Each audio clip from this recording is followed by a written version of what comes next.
Wat in Handelinge 2 op Pinkstersondag gebeur het, het vir kinders van die Here verskillende betekenisse. Ek glo ons stem grootliks saam oor die basiese gebeurtenis en die betekenis daarvan. Dit lees ons tog in die teks, en ons lees in die res van die boek wat bekend staan as die Handelinge van die Apostels, en in die res van die Nuwe Testament baie oor wat die uitwerking was van die Heilige Gees se koms na ons toe. Paulus skryf baie oor die feit dat die Heilige Gees in elke wedergeborene kom woning maak. Trouwens, dit is ook die Heilige Gees wat ons wedergeboorte bewerkstellig, en ons weet ook dat hy lank voor dit al met ons besig is, en aan ons werk met God se vooruitlopende genade. In die Christendom is daar baie uiteenlopende sieninge oor die inwoning, die werking en die uitwerking van die Heilige Gees. Een feit is egter onbetwisbaar waar, en dit is dat met die Pinkstergebeure daar in Handelinge 2 en die uitvloeisel daarvan, het Jesus aan sy nuwe volk, sy liggaam, die sogenaamde kerk, gestalte begin gee. Die nuwe era begin daar. God doen daar iets heeltemal nuuts. Hy bevry ons op Pinkster in die eerste plek van ons menslike egotistiese eie ek mentaliteit.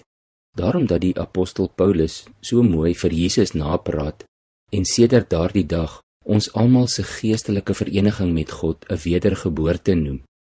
Jesus praat daaroor in Johannes 3 en Paulus byvoorbeeld in Titus 3 vers 5. Soms gebruik hy ander woorde of metafore, maar hy praat onteenseglik daarvan dat die ou mens saam met Christus gesterf het. Christus het ons kom nuut maak, splinternuut, en dit is alleenlik die werk van die Heilige Gees. In 2 Korintiërs 5 vers 17 staan, iemand wat aan Christus behoort, is 'n nuwe mens. Die oue is verby, die nuwe het gekom. Wedergeboorte kan 'n hele paar dinge beteken, maar jy moet saamstem. Soos 'n natuurlike geboorte, beteken dit onder andere ook dat jy in 'n familie ingebore word. Jy is eintlik al deel van daardie familie voor jou wedergeboorte, terwyl baie ander medegelowiges waarskynlik bid dat jy jou lewe aan Jesus sal oorgee.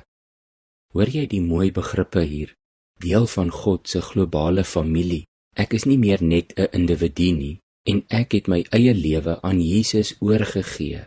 En daarom sing ons gereeld, doen slegs U wil, Heer, U wil met my.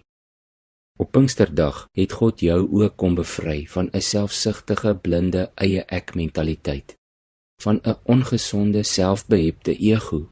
Jy onthou mos ons Here Jesus se woorde in die evangelies, byvoorbeeld in Markus 8 vers 34, waar hy sê, as iemand agter my aan wil kom, moet hy homself verloon, sy kruis opneem en my volg.